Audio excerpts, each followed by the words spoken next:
Welcome to the show. My name is Charlton with Big C. This is Charlton and Big C Sports coming to you worldwide on the Big C Sports Network, on the #1 network in the United States of America. And Big C Sports has been voted the #1 sports show in the universe, according to Big C and them good old boys down south. I want to say bienvenidos to all of our listeners in Latin America, also across the pond, and London, England, as well as Paris, France. Of course, you good old boys in Canada. We love you in Africa, the Big C tribe. But there's no one we love more than the good old boys down south, in the land of the free and the home of the brave, on a beautiful August the 31st, 2020. Rondo Deportes, bonjour, Big C. How's it going for you good old boys down south? Well, Charlton, we're always dealing with some troubling times. When the president said today of that shooter in Wisconsin that he would not condemn the young man for going there shooting American citizens on the street, and he was defending himself, even though he drove 45 miles with a long gun in possession to commit harm against American citizens. Wow. I also want to say thank you to our frontline healthcare workers, our nurses, doctors, first responders, for the admirable job that you do every day in America. They really do a great job. I want to say today's show is sponsored by your Northern California Cadillac dealers, home of the all-new Cadillac Escalade, the standard of the world. When you go by and test drive yours, tell them Charlton and Big C sent you, as well as a fleet of Cadillac cars. Also, all around the world, just say Google or Alexa, play Big C Sports Podcast. You will hear from our sponsors. You will hear welcome to the show. I will introduce Big C as the Mystic, and he'll do his thing from 3,000 miles away, and I really appreciate the way things are going with Big C Sports. You can follow Big C Sports on Spotify. You can follow Big C Sports on Xfinity, Comcast TV, Apple TV, Roku TV, Amazon Fire TV, and a lot of smart TVs all over the universe. But you better have a smart TV, or you'll be sitting there looking at a still picture. Man, I love doing the pause, Big C. President Trump should pause. They're asking him to pause instead of coming to Wisconsin, but he can't wait to start up some mess. We'll never pause on the Veterans Crisis Hotline. They really are experienced helping veterans and their loved ones. Big C, why is that so important to you?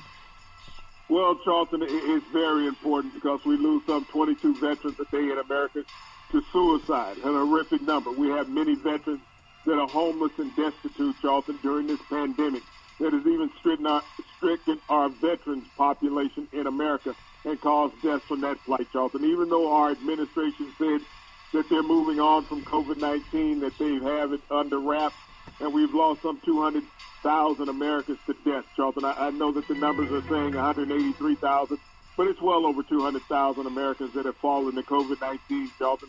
We need to think about our veterans more every day as we go through our walks of life and even our struggles. But because these veterans have allowed us to live in a country that is safe and free. Yeah. They fought over the decades and centuries, Charlton, to preserve the civilness in America, and we can't forget about them. We give out the 800 prevention number, Charlton, the National Suicide Hotline number. We need that to become an American entity for everybody. We really will do the best we can, Big C. 800-273-8255.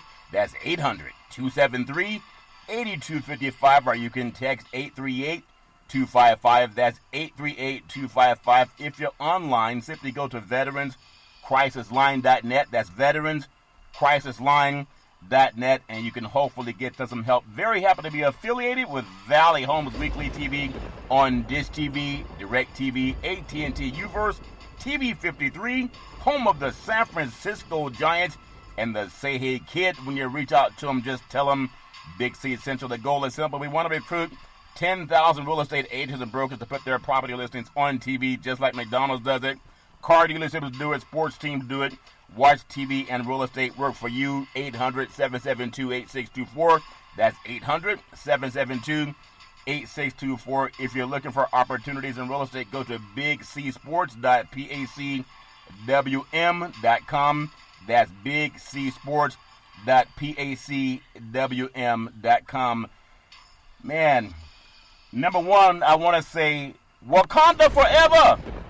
Chadwick Boseman is, gone too soon, 43 years old. But I mean, it's how you live. It's always a shame when someone passes away.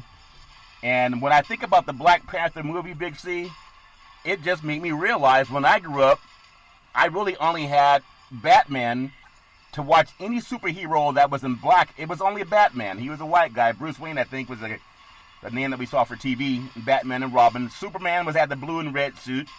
And I don't really remember too many others. But that Black Panther movie, it touched my spirit, Big C. Your thoughts? Well, they also had the Green Hornet, Charlton, in the 62 wore an all-black uniform. His sidekick, Bruce Lee, who played Kato in the movie. You know, Chadwick Boseman, Charlton, has done epic work throughout his career prior to his passing. He played Jackie Robinson in the movie 42. He played Thurgood Marshall in the Thurgood Marshall story, Charlton, as well as many other prominent roles that he played in his short-lived career. But, you know, it's a sad day in America when we lose our one superhero on the big screen. Yeah, and I want to say he was always looking for, you know, they hid the vibranium.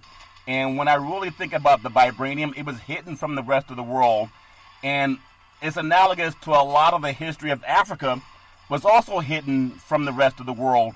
And I really appreciate the stories of vibranium and Wakanda Forever. Ironically, I just dropped my son off for college just the other day, and as we said our goodbyes and I love you, it's not goodbyes, like, you know, go do your best and have fun, and we said Wakanda Forever, and that was on a Friday night, and then I heard the news on Saturday night. I can only offer thoughts and prayers so much. I really do appreciate when people can do whatever they can to make life great, and he definitely gave a lot of young African-American people, as well as people all over the world, just a belief that there are a lot of black superheroes, and I really appreciate that. Also, before I get into what I want to say about John Thompson and the Georgetown Hoyas, I want to ask Americans to vote.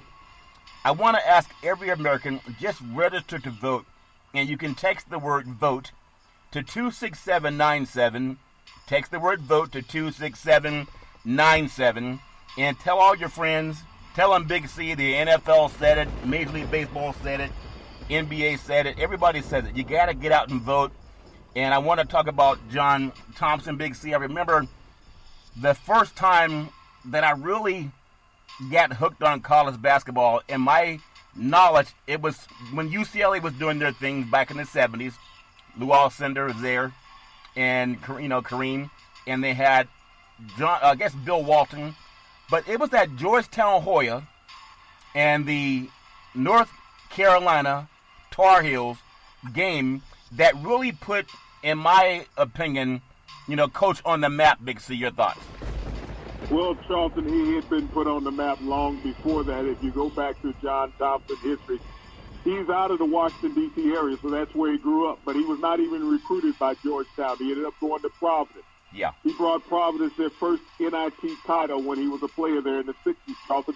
He was drafted, you know, by the Boston Celtics in 1964. Went on to win 2 championships with them, backing up Bill Russell in 66 and 67 in his short NBA career. He went back, Charlton, to coach in a high school that he attended in the Baltimore area. A couple of years later, the University of Georgetown came calling on him. Yeah. And he said, why should I deal with you? You would not even recruit me. Why should I come and coach for you? But John Thompson took on that challenge at Georgetown, Charlton, and he changed the direction of that program that's gone from a slap-happy loser to a prominent basketball program and one of the Big East dominant programs in all of college basketball. Not only that, Charlton, he saved many young black men's lives. You know, he accredited getting them straight, giving them that opportunity that other people would not give them. Yeah. His history, Charlton, is that he's the first African-American basketball collegiate coach to win a national title at Georgetown. He beat the University of Houston in 5 Slamma Jamma led by Kareem Hakeem Olajuwon. Yep. So John Thompson's legacy is rich at the University of Georgetown, but his legacy is rich in the life of people that he changed and helped guide them, Charlton. Yeah. Now, you have more knowledge of him than I do. I believe he was a backup center to Bill Russell in those great Celtics teams. But I want to ask you, you're older than I am. I would have thought, and maybe I didn't think about it too much then, I think they played the North Carolina game. I want to say the 82 championship game, I believe. Would you have thought that in 2020, with his success, that there would have been maybe another 10, 15, 20 African-American head coaches? Big C, your thoughts? Well, Charlton, there has been a lot of African-American head coaches that have gotten an opportunity because of John Thompson. Matter of fact, his son also coached at Georgetown for a decade. So when you think about the legacy that he led, and I always keep telling you throughout our shows, Charlton, it's in the room where it happens. Yeah. It's around people who look like you that you're comfortable with. As John Thompson got the job at Georgetown, he didn't really accept the job right away, Charlton. He was at, I think it was St. Francis High School there in the Washington, D.C. area. Yeah. This was a university who refused to recruit him. Yet he was the player of the year in D.C. when he was there. Really? He went to Providence University, brought them an NIT title, Charlton. Yeah. And even when he left the NBA, he went back to high school coaching because he wanted to teach young men, not as basketball players, but being better people in life. And if you look at his following out of Georgetown University and how he affected the lives of the young men who played for him, Charlton, at that prestigious university, and ironically, the history of Georgetown University, the reason why it exists is because of slaves, Charlton. Slaves were sold by Georgetown University. 176 of them were sold by Georgetown University to pay off the debt of the university to keep it afloat. So when you think about the history of Georgetown University, that it's named after slaves, its existence is because of slaves, and what John Thompson did to resurrect that basketball program at that university, Charlton, there's a whole tide of black history that's involved there. It's amazing that knowledge that comes out of it. I remember, I think Patrick Ewing blocked like the first 5 shots when they were playing North Carolina in that championship game. And I was always a UNLV Running Rebel fan, UCLA fan, University of Arizona, USC, Cal, Stanford. I was out here on the West Coast, so that caught my mind more than anything. But just seeing what he was able to do, you know, thoughts and prayers are one thing. He lived to be 78 years young. That's still a young life. But he touched so many people. I heard even Allen Iverson was saying that he saved his life by giving him a chance when a lot of people had turned their back on him. So thoughts and prayers. We got to look at Allen Iverson's career, Charles. Allen Iverson, when he came out of high school in Virginia, he was the most sought-after athlete coming out of high school. He was a basketball player of the year in the state and football player of the year in the state. Yeah. He and Randy Moss had a similar background, Charlton, where they did not want to go to school in their home states. Randy didn't want to go in West Virginia. Allen didn't want to go in Virginia. There happened to be a fight that broke out in a bowling alley, Charlton. And because Allen Iverson had committed to go play sports elsewhere, he had a full ride to Florida State also. He was the only one charged in this incident. He spent 11 months locked up, Charlton. Wow. In incarceration. John Thompson stood by him the whole time, and when he got out, he welcomed him home as a son to Georgetown University. And he repaid that by becoming a model citizen and an outstanding basketball player, Charlton. This is what John Thompson's life was about. Yeah. The legacy of young men, not about victory. You know, I'm glad you brought that up, Big C, because I know in our lifetimes we all need someone just hold our hand. Just show us the yellow brick road, like the Wakanda and the vibranium. Like, show us where the vibranium is. Show us how to get from where we are to where we want to be. And the fact that I believe Coach Thompson, I believe he graduated about 97% of his students. You don't hear of that nowadays, Big C. Your thoughts? Well, like I said, he was more concerned about developing young men than he was about basketball players. He knew he had recruited athletes. But John Thompson couldn't coach in this day and era of college basketball with the one-and-done people because he was more about the academics and teaching you about life other than trying to get to the next step in life, Charlton, of playing on the NBA court. If you stayed with him, you had a greater opportunity of surviving in the NBA better than you did as being a one-and-done because your life was going to have to continue after you left the game of basketball. That's really, really powerful. Last question I'm going to ask you on that, because you obviously know his history very well. Is there a coach in today's era, Big C, that would be maybe a mirror image of a Coach Thompson? Big C, your thoughts? There's no one close to where John Thompson is, Charlton, you know, in this day and era of college, even pro basketball. If you look at how the NBA played basketball in the 80s, how physical the game was and how tenacious they were defensively. Yeah. A lot of that came from the John Thompson model. When you talked about how Patrick Ewing was going up just blocking shots, goal-kicking or whatever, the intimidation, the physicalness that John Thompson preached about his basketball games, Charlton, and his players, that rolled over into the NBA. So when you look at the moniker, the NBA, Yeah. and how dominant and physical those games were, back scoring in the 80s and 90s, in the decade of the 80s, Charlton, Yeah. a lot of that came from the model of John Thompson.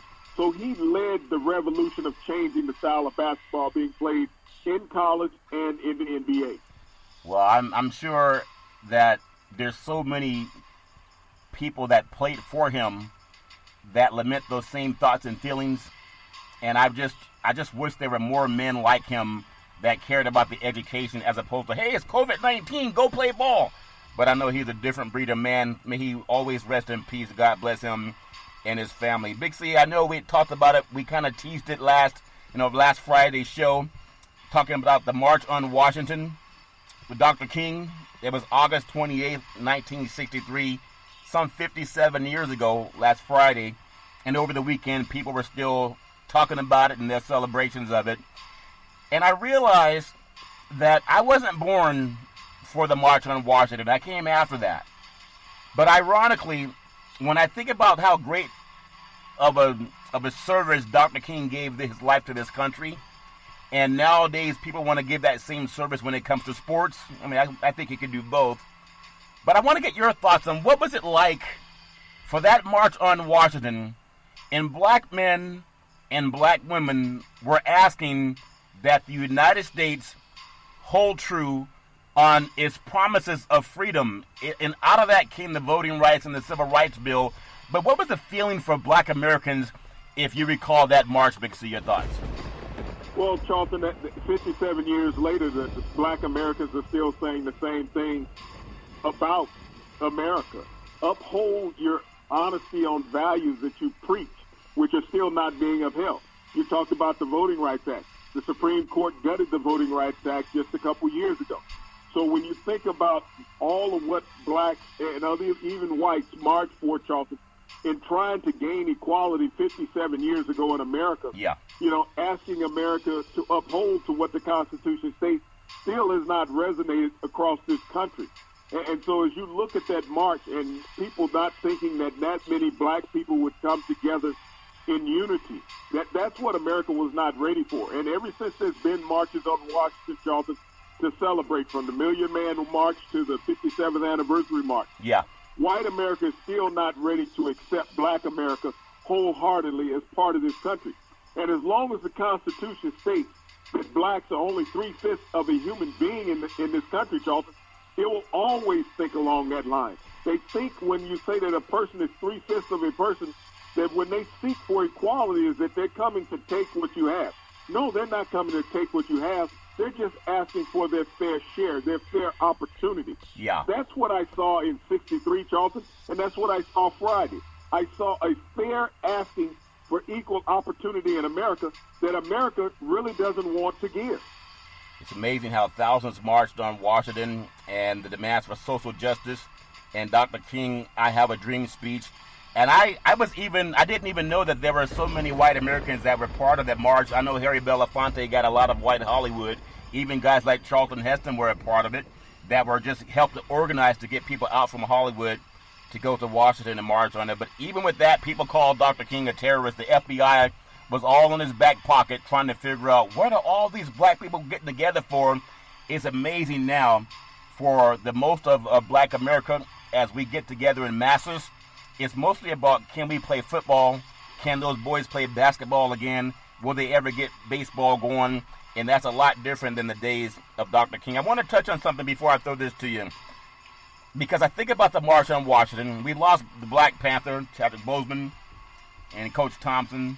And, I like to celebrate life, but I look at the DNC, the Democratic National Convention, and the Republican National Convention, and the ratings. The Democrats beat the Republicans every single night in ratings. And that means that only Trump's base has been paying attention to him. And just like the March on Washington, I believe where there's black and white athletes should ask President Obama. And I know Chris Paul reached out to President Obama, even reaching out to President Bush. Just like any president that has respect, people reach out to them. It'd be nice to ask President Clinton and Carter for their wisdom in creating their legacy to solve the systemic racism that really as great men, what is their advice? Dr. King, Big C, he was so proud to say that he has a dream that all of us will be treated equal. Would you ask these athletes to this day to call on Presidents Obama, Clinton, and Bush, and even Carter for their wisdom? You know they can't get it from Trump, Big C. Your thoughts? Well, but see, when you talk about the March on Washington, you have to look beyond Dr. King. He was just the orator of the event, Charlton. Yeah. You have to look at Randolph and I'm trying to remember the other gentleman's name, Bernard Rustin. Yeah. You have to look at these individuals who organized the March on Washington. And that's where we as a black people lose focus of what this march meant. We think about the orator, the person that was there speaking. But without those guys, Rustin and Randolph, Charlton, the March on Washington would never existed. Martin Luther King came along for the ride and got a big boost from it. But you have to look at the grassroots of black culture to see why things happen. And that's why we don't get further than where we are. We only look at Dr. King's message in the meeting. We don't look at how the meeting got going, Charlton. Those individuals that were able to bring all these people in. Dr. King didn't bring them in.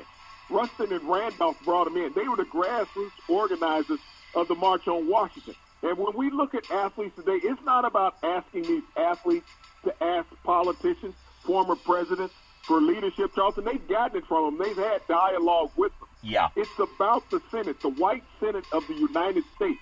Until those old white men decide to change their ways, and white women, Charlton, we are what we are. We keep calling on athletes to make a difference. Yes, they can make a difference when they affect somebody's bottom line. Yeah. But those bottom lines that they affect, those are the people that can go to those white senators to make a change. Yeah. And until those owners decide to go to those white senators to make a change, Charlton, the law is what the law is. Well, I remember when Dr. King, it's because when he did speak, and it was Randolph that helped also organize, but when it was Dr. King, they never went to one sports team owner. They never went to one athlete, even though Jackie Robinson spoke. People showed up and posthumously, they were not really that remembered, but some were. But he went to the President of the United States, which was Kennedy, and also Lyndon Baines Johnson.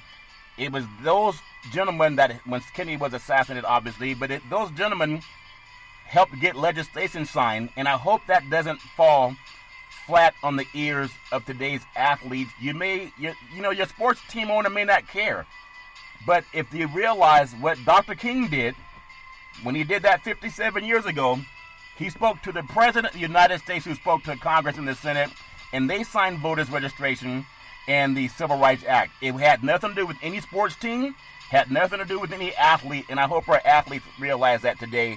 But some great things in history. But you have to look at what the Supreme Court did a couple years ago, Charlton, in gutting the Voting Rights Act. That was led by the Republican-led Senate as well as the administration, Charlton.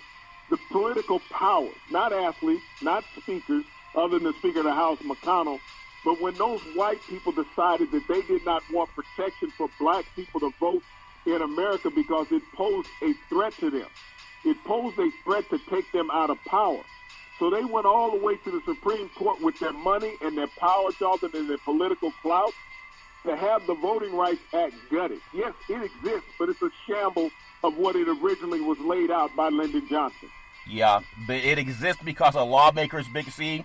And just like you could say that, lawmakers don't want to do it, Dr. King ran up against such vitriol. In fact, he lost his life over it. But lawmakers, ultimately, they capitulated, and that's why we have those bills today. And we got to fight to have it done again. There has to be something done other than Black Lives Matter on the basketball court. I know that's going to happen because smart people are talking. And Chris Paul, in his prescient wisdom, he called President Obama. He didn't call the owner of his basketball team with OKC Thunder. He didn't call Jerry Jones. He didn't call any of those guys. He called the President of the United States, President Barack Obama, which is a lot better than the garbage we have now. I want to just touch on something. I would hope, and watching the March on Washington, there were so many people, black and white, very diverse, Big C, that made it happen.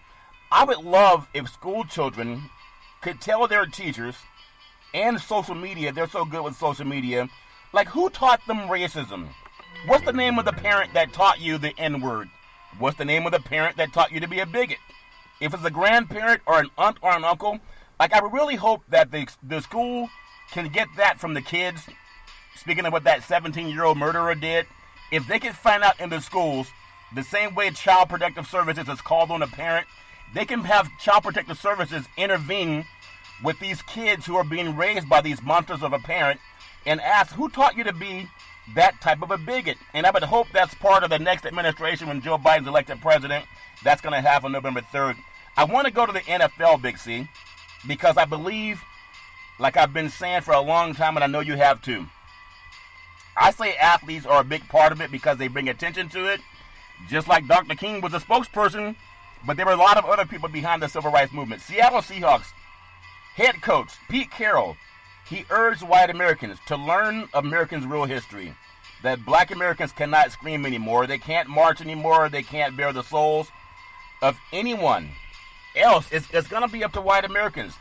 And if you think about what Pete Carroll said, they've tried to do it for more than 400 years because white Americans came from Europe and they started a new country. White Americans have taught a false history of what happened in this country, and we've been dealing with these false promises for many, many years. And if we're going to have equality for all, it's going to take our good white brethren to help peel that onion too, Big C. Your thoughts? Well, Charles and I have talked about that for months on our program, that white people are the reason we have problems in America. And when you sit back and you hear people like Pete Carroll and other intelligent people speaking, they tell you where the root of the problem is. When Dolly Parton said, you think our little white butts are the only ones that matter? No, because you have taught a negative history in America. You didn't grow up, Charlton, having a school book showing anything about slavery or black people being a part of America, industrial power and revolution in this country, Charlton. You saw everything from a white perspective, and it still comes that way today from a white perspective. And that's why when I was talking about Dr. King, is that you have to speak beyond Dr. King on the March on the Washington.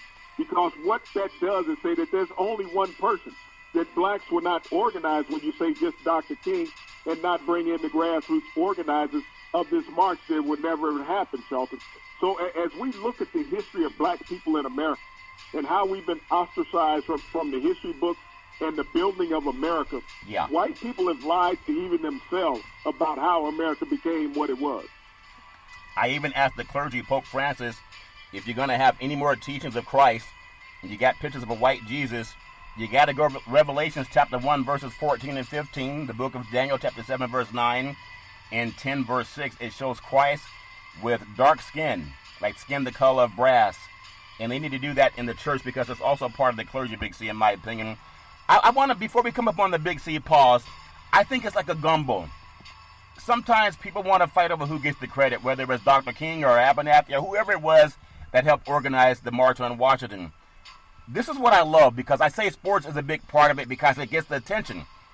The Baltimore Ravens, they make it pointed demands on the names. The Ravens released a statement on Thursday demanding specific action while naming names. They named shooting victims for Blake and Breonna Taylor and calling for justice. They named Senate Majority Leader Mitch McConnell, who is the devil of a person. He really looks like the devil and he acts like one too. And they demand that they enact nationwide police reform, especially when you see what happens with kids, white kids walking down the street with machine guns. And POTUS says, well, there's nothing wrong with that. The bigger issue, and Dr. King spoke on it, is bigger than sports, that racism is embedded in the fabric of our nation's foundation. And it really is a blemish to our history. Big C, your thoughts? What is the fabric of the foundation of America? White, Charlton. White people have embedded racism in their actions throughout history. They've taught it. They manifested it, Charlton. You talked earlier about, asking kids in school about who taught them racism. You can't do that. That's a First Amendment right violation. They did it at home. That's where they live, so you know where it's coming from. There's no secret to where racism is coming from. But when you look at certain pockets of the country, Charlton, it's straight out racist. Look at what happened up in Portland over the weekend when people are coming into a peaceful protest in the back of pickup trucks, a bunch of yahoos, firing paint gun balls on people in the crowd, Charlton, shooting pepper spray at them. They came in acting violence and ended up killing somebody. These are all Trump supporters. But if these were black people driving into a city in the back of pickup trucks, don't you think that the police would stop them? So even the police were complicit in the crimes that were committed in Portland over the weekend. Yeah, we're going to take what's called the Big C timeout, also known as the Big C pause. Even Bob Costas is taking the Big C pause. They just won't give black people credit. We'll be back in just a moment.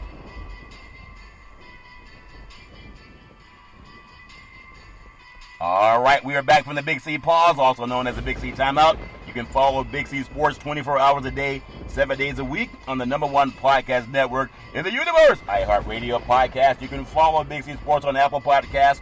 You can follow Big C Sports on Google Podcasts. We're on so many apps that you can follow Big C Sports, and I really do appreciate the way things are growing with Big C Sports. Just like when Dr. Martin Luther King said, "I have a dream." Isn't it amazing? Our show is so much like the March on Washington, where we talk about civil rights and equality, the Constitution, getting lawyers involved when you want change. If you don't have lawyers and lawmakers involved when you want change, all you have is noise. And noise has never signed anything into law, but law has always been signed after enough noise was made. As you mentioned, Big C, Donald Trump says athletes should stay out of sports.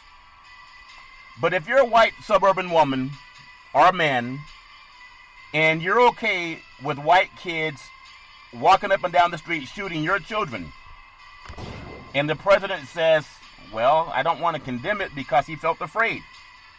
Imagine that. Women were afraid when Jeffrey Epstein was coming to their neighborhoods too. Donald Trump was still his best friend, but he refuses to condemn the murder of an American citizen. When you think about that, I never thought, when you think about the I Have a Dream and the March on Washington, and Donald Trump, Big C, refused to condemn the murder of an American citizen. This is just out of his convention that had very, very low numbers, Big C. Joe Biden came out and condemned the murder. Joe Biden condemned the violence that Donald Trump is perpetuating. And Joe Biden, future President Joe Biden, also rebuked Donald Trump. Big C, your thoughts?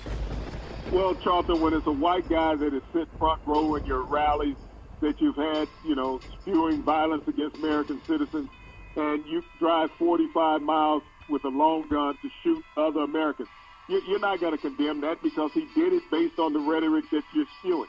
Well, when you think about Kenosha, Wisconsin, Charlton, the black population is only 14% of that city. You think of Portland, Oregon, Charlton, the black population there is only 7% of the population of the city. You think of Seattle, Washington, where they've had another autonomous zone, it's only 9% of the city. Yeah. So when Donald Trump wants to say that blacks are overrunning these cities, you have to understand there's not enough black people to take over a block. I know All the protesting and everything has been done by white Americans who are opposed to you, Donald Trump, for what you're doing to black people and the racial rhetoric that you spew. Yeah, I think white parents, the Ku Klux Klan, they're recruiting kids too, and they're recruiting your kids. And you're voting for a man that's going to tell them, you're going to help them recruit your own children, and you say you want to keep them in office? You got to think about that when you look at your children, you tuck them in bed at night. I want to touch on one more thing, because the March on Washington, it was used to create the Civil Rights Act. It was also used to create the Voting Rights Act. And I asked, what's next for all of America? It really has to be liberty and justice for all. But something that might, because you're down south, and I don't know how you live down there, but it's amazing, because not everybody's bad. There's a lot of good people in all skin colors, and that's why Dr. King said, judge people not by the color of their skin, but the content of their character. He was so prescient when he said that. Kentucky Attorney General, Daniel Cameron is his name, has the FBI, Federal Bureau of Investigation, ballistic report from the Breonna Taylor killing. Think about the I Have a Dream. I have a dream! Think about that speech. And think about Donald Trump saying it's okay to murder an American citizen, and he will do nothing to condemn it. And the FBI has the ballistic report from Breonna Taylor's killing by white police officers in Louisville, Kentucky. And he says that the ballistics are inconclusive. No problem speaking up defending the Trump at the Republican National Convention, but all the bullets that were shot into that woman's body, Big C, they're saying the ballistic report is inconclusive. Big C, your thoughts? Well, Charlton, you said what's next for black people in America. You just got it. When you got black attorney generals in a southern state saying that the killing of a black citizen and the ballistics report is inconclusive, yet the police were the only ones firing the rounds and those bullets came from their gun. That's protecting white America, Charlton. You talk about the Voting Rights Act. You have to look at the white Senate and the white Supreme Court, Charlton, when they gutted the Voting Rights Act and when Trump put in these conservative justices and he changed the landscape of all these federal judges in the United States that will be in power for the next 30, 40, 50 years because they're lifetime appointments. That's the next step in America, is that there's going to be another 50 years before radical change is made in America, Charlton, because of those people who have lifetime appointments. Well, it's all going to start with voting. And just like what I don't want you to lose out on, if Dr. King had that same thought that you just gave, he never would have had the speech. If the organizers had the same thoughts that you just lamented, Big C, they would have said, let's not march because nothing's going to change. It's not that I have a negative thought, Charlton. You're missing what I'm saying. When you give people lifetime appointments, federal judges, that means they're in there till they die if they choose. And the laws that you put them in that they promise you that they will uphold, Charlton, those are the people. It's not the voters. Because you don't vote on a federal judge. That's a lifetime appointment by a president. He's appointed over 200 federal judges since he's been president, and 2 Supreme Court judges. Those are lifetime appointments. Think about what I said earlier, that the Supreme Court has gutted the Voting Rights Act. Right now, in front of the Supreme Court is trying to abolish Obamacare. That's not me voting, Charlton. Those are people who have lifetime appointments who make those changes that dictate not only what I will have until my lifetime ends, but will also affect my children. Do you understand when Dr. King marched that Bull Connor, he served as Commissioner of Public Safety in the city of Birmingham, Alabama?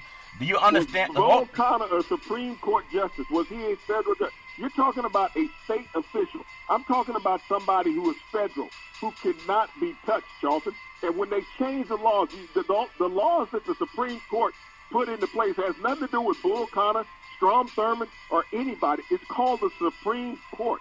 And when they abolish something, think about how Thurgood Marshall got through Brown versus Board of Education, which changed education ideals in America. The Supreme Court did it, Charlton. It wasn't a local court. They would not allow integration of schools, Charlton. It was the Supreme Court who did that. The Supreme Court also, Charlton, it changes the landscape of America. So as much as we vote, and we got to vote not just on the presidential race, but those local and state officials, Charlton, that's where it starts at. When you change those people, then you get momentum. But that's what you got to understand, and I think you failed to understand it. Because it was spurred by the grassroots movement during the mid-20th century that Congress passed landmark legislation. That means it didn't exist before, Big C, for the American Civil Rights Bill to happen, to end discrimination. It was not ended until the landmark legislation happened. That took an act of Congress, Big C. People who have... Hold on a second. It ended segregation, not discrimination. Understand the difference between the two. Do you understand the difference between segregation and discrimination?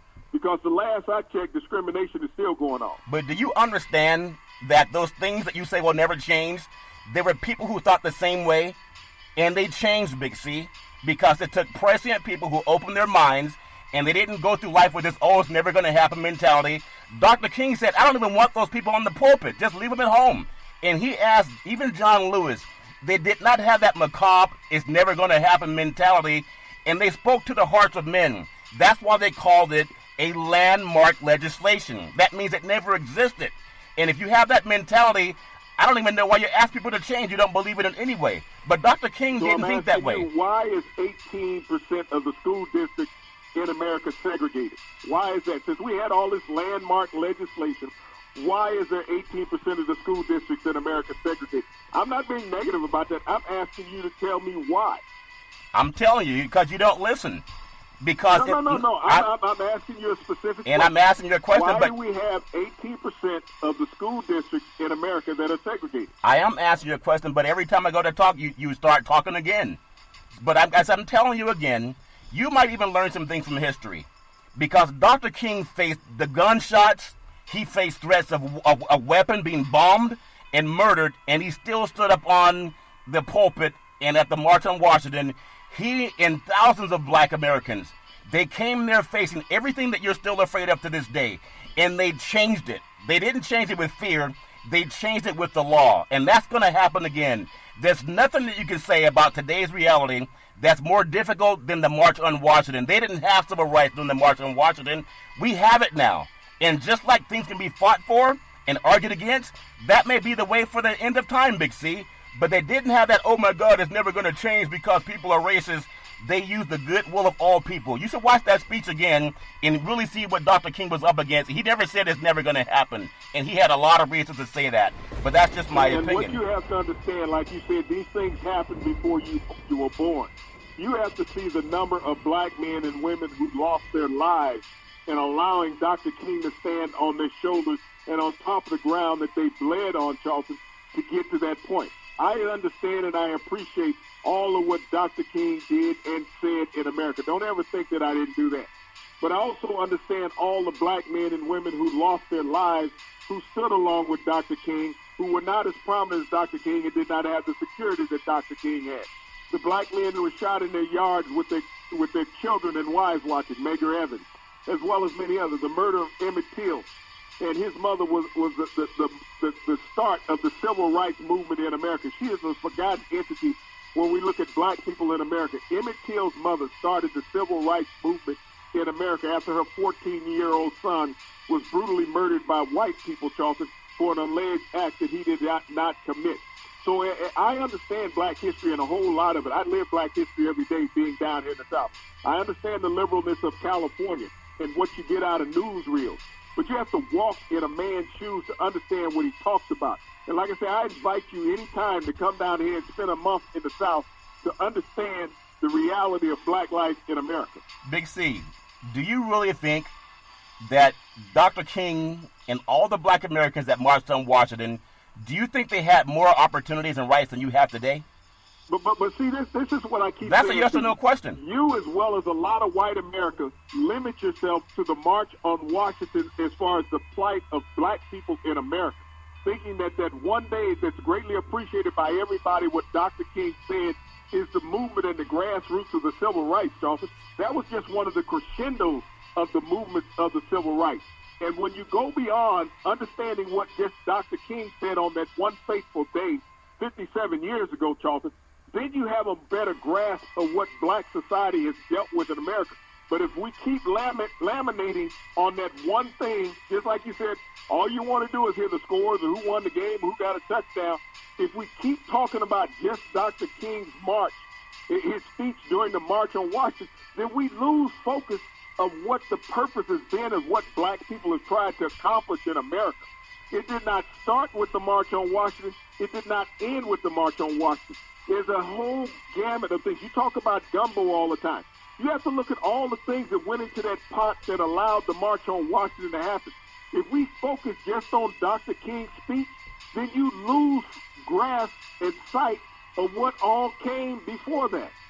I asked you one simple question, and you went into a whole book, and you haven't answered the question. Black. Give me the question once again. Let me get direct to it. Okay. Do you feel the universe is listening to your answer? Imagine you're at the podium with Dr. King, and he's giving us I Have a Dream speech that led to civil rights and the voting rights bill being passed. And here you come saying how things are changed. This is my question. Do you think that when Dr. King gave his speech, that black men had an easier life than you have today in 2020, Big C? Your thoughts? No, they didn't, Charlton, but they had just as tough a life as I have today in 2020. Do you know who told Dr. King to make that speech while he was up there? That was not even part of what he had on the paper, okay? He did not have that written down. Do you know how that came about during the speech? How did it come about? Mahalia Jackson told Dr. King to preach that sermon because he had preached it 2 nights before in a church, Charlton, and she asked him while he was there, Dr. King, preach the speech again. So when people don't understand where the speech came from, Charlton, it came from a sermon 2 nights before in a church before he lost his life. But Mahalia Jackson, a famous singer, asked him to say that in the middle of what he was doing. She whispered in his ear. So when people think this is something that he had written down, no, it wasn't. It was inspiration from a black woman who caused him to say that up on that podium. And my point to you is they didn't go with all this negative white people never going to change anything. They went to those same white people that were bombing the churches and bombing the schools, and they spoke to the president. And within a year, we had the civil rights bill in the Voting Rights Act. And that's all I'm saying. And sometimes you got to listen to your own speech sometimes. But it's my opinion. The Voting Rights Act came about because white kids started getting killed on campuses at United States universities. National Guardmen were sent in by the governors of these states, and white kids were being killed. This is what Lyndon Johnson was trying to stem more than anything. Yes, he signed the Voting Rights Act, but it came because of the death of white students on campus. Go back and do that research. I understand he signed it with the black men standing around him, but understanding history is more than watching a newsreel on television. It's living through the time and understanding the time. Well, if you don't want to give the black men and Dr. King the credit for the civil rights and the voting rights bill, you said because white people were getting their kids shot. Okay, that's not at all why it happened. But coming back to the point, you can't put it all on Dr. King. As great as a man that he was, is that we use him to deflect from all the great work that other black laborers no one's reflecting. No one's deflecting. You think that civil rights movement started when Dr. King showed up, Charlton? No, it did not. He just happened to grasp what other people were doing. Just like the great John Lewis.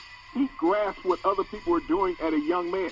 But other blacks had sacrificed so much before Dr. King had showed up and gave him foresight to carry on with what they were doing.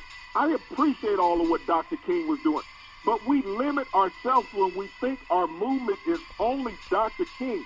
Pay homage and learn the names of those other people who allowed Dr. King to get to where he was. No one can name all 200,000 people that were there. No one's not paying homage. I'm not talking about 200. You can go out and find 10 to 15 people, Charlton, that were just as prominent as Dr. King was in that civil rights movement prior to his death. Well, a lot was there who mentored him. Look at the people who mentored Dr. King. That's where you have to do your research at. But the point is, you always want to divide people. It's a whole group of people that made it change. It wasn't one person, Big C. That's just my opinion. That's what I keep saying about Dr. King. It was not him. No one ever said it was. He was brought on because he was a great orator. Okay, so down here in the South, everybody will tell you that Dr. King was a great orator. He spoke better and had a better presence in public than everybody else. But it was the people who were behind the scenes who hoisted him up to get him to that point of relevance. Is what I'm saying. Is understanding things. It's like we give coaches credit in a basketball game when they win. But a player got them to that point. They're behind the scenes. They're the one lifting that coach up on their shoulders for the work that they did. That's how Dr. King was. As great as he was, Charlton, you have to understand the people who got him to that point. He just didn't show up and become the Messiah. Well, I think it takes a lot of people, and Dr. King did get great things to bring. You can't give a microphone to 200,000 people, but it's all fair and love and war. I want to get your thoughts on something. And I really do believe, because people listen to what we say, and you know that's true. But the thing that I don't want to be is that guy that says, it's never going to happen, let's not have the march, because white people won't let it happen. I don't ever want to think that way. We have something happening tomorrow that's happening in Wisconsin, and even the governor's asking Donald Trump not to come, because they know he's going to bring that Governor Wallace mentality. And where I disagree with you saying these white federal judges that he's appointed, there were white federal judges appointed when Dr. King gave his speech also. But things still change because positive thinkers and people who do the work with the law, they make it change. And that's the thing. That's the only thing that's going to save us now. I don't think he should go to the thing to the whatever meeting he's going to have in Wisconsin. But would you believe that Donald Trump spoke to the parents of the young man that was shot 7 times in the back? And he was going to speak to the mother, but he did not want an attorney to be present. President Biden and Vice President Kamala Harris, they spoke to the family with lawyers. What kind of person doesn't want you to speak when the lawyer's around, Big C? Your thoughts? Well, that's how Donald Trump has led his life, with lawyers around whenever he spoke with somebody. Donald Trump is going to Wisconsin to do one thing, to ignite his base. He said that today. He's going to ignite his base and bring some enthusiasm. He's not going there trying to find peace in America. Yeah, he's not going to find. He's going to find what he's looking for, Big C. America, make sure you register to vote. Text the word vote to 26797 and register. Text all your friends. Tell them Big C, the NFL, the NBA, and everybody that has a conscience says to vote. Make this the biggest vote in the history of the universe. Think about college football. I know there was a game played, I think, over the weekend. I didn't really catch it, but I heard some things about it. But I want to ask your thoughts. We could talk about the March on Washington, talk about Coach Thompson, Big C, Wakanda, Chadwick Boseman, and so many things that, Coach Olson passed on, former great coach of the University of Arizona, I think last week. We got to keep living. But college football, what will it take for a game to be postponed without more specific standardized policies, that coaches have too much wiggle room? Discussions among coaches has centered on who is out more so than how many players are contracted positive with COVID-19. If 20 players are required quarantine and 18 of those players are backup players, are coaches willing to play a game if 8 players are quarantined and 7 of them are starters? What's going to take to have a different narrative, Big C? Your thoughts? Well, Charlton, that's the only thing that would make a different narrative is that if you're quarantining players, Charlton, and half your starting lineup is in quarantine, coaches are going to think twice about wanting to play the game because they don't want to just go out there and lose. They know their backups are not good as their starters. And that's the only thing that's going to make coaches think that the players really matter at that time. So if you talk about COVID, positive tests on campus, coaches really don't give a damn about that. If you think about the University of Alabama, they opened campus on the 19th of August. And I think the day is, the 31st? 31st. So, you look at where we are right now, the 31st of August. Campus opened on the 19th of August, Charlton, less than 2 weeks ago at the University of Alabama. Yeah. They've recorded over 1,300 positive COVID-19 tests. 1,300 in less than 2 weeks of school being open. So think about how many football players have COVID-19 when you want to look at the percentage rate down at the University of Alabama, because last I checked, they were part of the student body. Yeah. So these coaches are not going to give a damn about the health of these student athletes. It's been proof. Well, POTUS already told, don't report to the CDC, report to the White House, and they're saying numbers are down, even though there's about 200,000 fatalities already. College football, Trump also said he's going to be voted out of office on November 30th. When you watch the shenanigans that's going to happen in Wisconsin tomorrow, even the white people, even the dumb white people that vote for him, not the smart ones, but the dumb ones, they're going to realize that could have been your child. College football, Trump says he wants the Big Ten and other conferences to start playing football now, and that not playing college football is a lie by the Democrats blaming Republicans, and they should open up all of their states and don't worry about COVID-19 because it's behind us. Big C, your thoughts? Well, Charlton, the administration came out today with a falsehood saying that only 6% of those 180,000 deaths in America, Charlton, are related to COVID-19. So when the White House wants to spew that, we got close to 200,000 Americans dead, and the White House is saying only 6% of those deaths have come from COVID-19 in the past 6 months. Well, we know that Donald Trump is a liar, and everybody knows it too. And if I juxtapose Dr. King's March on Washington, Donald Trump reminds me of a guy like a Bull Connor. And he reminds me of Governor Wallace. He reminds me of the Strom Thurmonds. But those guys have all died. And before they died, their attitudes died before them, Big C, because good people rose up against them. Carl Benson, owner of the New Orleans Saints, New Orleans Pelicans, Carol Benson, tested positive. The wife of the late Mr. Benson, she tested positive at COVID-19. And I think she's 73 years old, tested positive last week, and she's the second NFL owner to test positive for COVID-19. I believe it was Mr. Bidwell, owner of the Arizona Cardinals, tested positive in July, and then New Orleans Saints head coach Sean Payton was diagnosed in March. But just because people get tested positive, they don't always tell people. Big C, your thoughts? Well, when you look at this scenario and how hot the state of Louisiana has been with COVID-19 on the rise, Charlton, these owners that are coming forward talking about them having positive tests for COVID-19, they do that because of the health risks that they've had. Yeah. And here's Ms. Benson being 73 years old. Charlton lost her husband last year before the start of the season. And now her health is in peril when you look at this COVID-19. Yeah, it really is. Also, staying in the state of Louisiana, I know Hurricane Laura came there. It's not really on the news anymore, but I know a lot of people are still struggling from what happened down there with Hurricane Laura. But NCAA investigations, LSU basketball investigations, Big C, it could really signal some trouble for the football program and the allegations. According to the average I think the federal investigation into LSU's basketball is likely headed to an independent panel in what becomes recent NCAA violations pertaining to their football program. Big C, your thoughts? Well, Charlton, when you think what happened with Coach Will Wade down at LSU, they had 14 recruits that admitted that they were offered large sums of money to attend LSU University. That's news. So, I mean, when recruits are coming out, when the FBI come to talk to you, and they tell you these stories, you got to think about the football program, Charlton. Yeah. They're right across the hall from each other when you look at the coaching offices. So you got to think that it's matriculated over to football.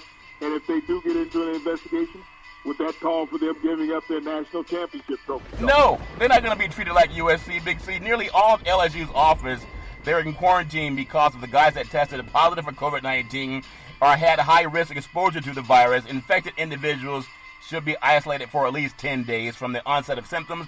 And when returning from isolation, these athletes, they need, number one, cardiac evaluation, and number two, clearance from a team physician, and number three, they must adhere to all the appropriate period of all the protocol that they're called to follow. And if they don't even tell us who's have it, Big C, because they don't want to test, how do we find out, Big C, your thoughts? Well, you talk about clearance from a team physician. That should be taken out of the equation. It should be an independent physician that comes in, Charlton, that evaluates these athletes. When you talk about team physicians on the collegiate level, who in the hell they're employed by to get their paycheck from? The team. So they're going to be biased towards the team when they make an evaluation on the health of a player, Charlton. And when they say, okay, they've cleared COVID-19, and you talk about the cardiovascular, which I've always talked about, you have a problem breathing once you've had COVID-19, and you get scarring of the lungs and the heart. They're not going to be biased towards the player, Charlton. They're going to be biased towards the team. Just like the SEC is not willing to cancel football. Really? These team doctors, Charlton, are not going to be willing to say that these players can't play. You and Paul Feinbaum going to have a hard time if they say they're going to cancel football because people don't want to wear seatbelts or listen to COVID-19 news from doctors. College, think about this, Big C. College football, University of Kansas. I've always wondered why Dorothy would go to Kansas when there's a lot more opportunities in L.A., but he went to Kansas anyway, Wizard of Oz. Head coach Les Miles, who was also a good boy from the South until they kicked him out of the South, Big C.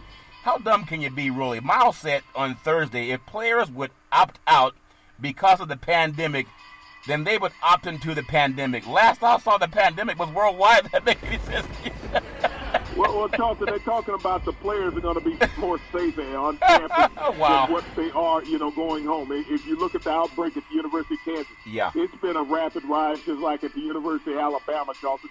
So I don't understand what these coaches are looking at, and you got Les talking out of the side of his neck. Always. Stupid as far as the health of these young athletes. Yeah, I know. You and I don't go, when we don't agree on everything. I like red wine, you like moonshine, but it's all fair in love and war. Major League Baseball, Sunday's game between the Oakland A's and the Houston Astros. Would you believe it was postponed, Big C? Because a number of athletics, they test positive for COVID-19. On Saturday, all 30 Major League Baseball teams played on the same day for the first time since July 26, I believe. And that Sunday was slated to become only the fourth day that has happened all season, Big C. Your thoughts? So, I mean, Charlton, when you look at the numbers of baseball and all these games that have been postponed or canceled in this shortened season, and baseball is putting a game on pause when they have one or two players test positive. What would it take realistically for an NFL team to put a game on pause? I know they had the 77 false positive tests that came back. Were they really, though? For the NFL that were they really? Positive tests. It's impossible to keep the football players clean from COVID-19, Charlton, with the amount of physical contact that you have, and we see baseball players not even touching each other. Yeah, we know sometimes they say, no, we can't have that positive test. So they turned off the check engine light. Oftentimes, car dealerships do it all the time. They tend to come back on, Big C. Major League Baseball, Boston Red Sox. You think about it, Kevin Pillar issued an apology Saturday. He was being criticized for comments about the team's decision to walk out before Thursday's game against the Toronto Blue Jays. And he stated that it's a touchy subject. It's a touchy subject when people don't want to talk about a white guy walking down the street with a machine gun, and they're saying that I'm the president, I'm the president of police, I'm the president of nonviolence, and he says he won't complain when an American is shot by another American. But think about it. They say it's a touchy subject. I don't think right now our country, as we should be necessarily identifying individual groups of people that need to be uplifted. I think the vast majority of us would like to encourage to uplift everyone and support everyone. Big C, your thoughts? Well, that's white racism in America, Charlton, saying that you should not uplift and have equality in America, that African Americans should not feel oppressed in America. They should not feel discriminated against. He's a white man of privilege who makes millions of dollars a year, who lives in a community. He doesn't have to worry about his kids go to a private school. They don't have to worry about their nutrition or their medical needs, Charlton. So when you speak of white skin privilege in America and saying you should not uplift everybody to equality, what the hell does we the people, of the people, for the people mean? Yeah. There was a sheriff. He was a sheriff official in Wisconsin. He's a white guy, and he was saying the reason Trump is going, this is a white guy. It's on a YouTube channel. He was saying, hey, someone has to say it. We got to get these guys from having babies and walking around making 10 babies, and we got to just lock them up. We got to get rid of them. And maybe, I heard that talk with Adolf Hitler when he talked about getting rid of Jews. And this is a white guy. He's a sheriff, I believe, up in Wisconsin. It's on a YouTube channel. People can Google it. And he talked about getting rid of black men. And so POTUS, that was his dog whistle to go. And when you saw even law enforcement telling the guy that shot and murdered 2 people, said, hey, good job, thanks for helping us out. They're coming for white people next. And I know that the voters may or may not agree with that. Close out, Big C. March on Washington. We're still having that march every day. It's a march of equality among good people. There's a good and evil in this world. And I know it's going to take good people. But I know something bad's going to happen in Wisconsin tomorrow.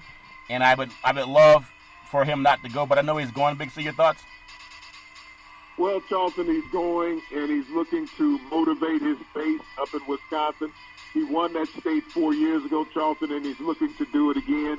He's going to go with his racially divisive rhetoric that he normally goes with. He says he's going there to congratulate the police on the fine job that they're doing in oppressing and locking up black people, Charlton, because when you look at the state of Wisconsin, it has the most disproportional rate of African Americans in jail than any state per capita in the United States, and that's what he's going to praise them about. People, get out and vote. Text the word vote to 26797. Register. Tell all your friends that Big C, the NFL, NBA, all the sports teams say do it. Man, for everyone that's moved on, from Wakanda to Coach Thompson, just thoughts and prayers with your family. Big C, back in the day, there's a man by the name of Drew Boudini Brown. He was known as Muhammad Ali's right-hand man, and he would always tell Ali, with all you got to use, how could you lose? Rumble, young man, rumble. Big C, what are you looking forward to in this sports universe? Well, Charlton, college football is supposed to get off in earnest this upcoming weekend. We're going to see how the COVID-19 cases keep rising in America, or how they fall rapidly, because the White House has control of the numbers now, not the CDC or Johns Hopkins University. But I also want to thank our frontline healthcare workers, nurses, doctors, first responders. You're great people, and you do a great job for America every day. Every single day. I want to tell everybody, please get out and vote. Have a dream and get out and make it come true. Every Monday through Friday at 5 and 6 p.m. worldwide, you can follow Big C Sports on the Big C Sports Network, on the #1 network in the United States of America. And Big C Sports has been voted the #1 sports show in the universe, according to Big C and the good old boys down south. As we always tell you, there's never, ever an excuse for racism or domestic violence. If you know any man, woman, or child going through that garbage, please pick up the phone and ask for help, because no man, woman, or child should ever have to go through that garbage on their own. And as we always tell you on every Big C Sports show, we thank you, we appreciate you, and we hope that you have a super fantastic day.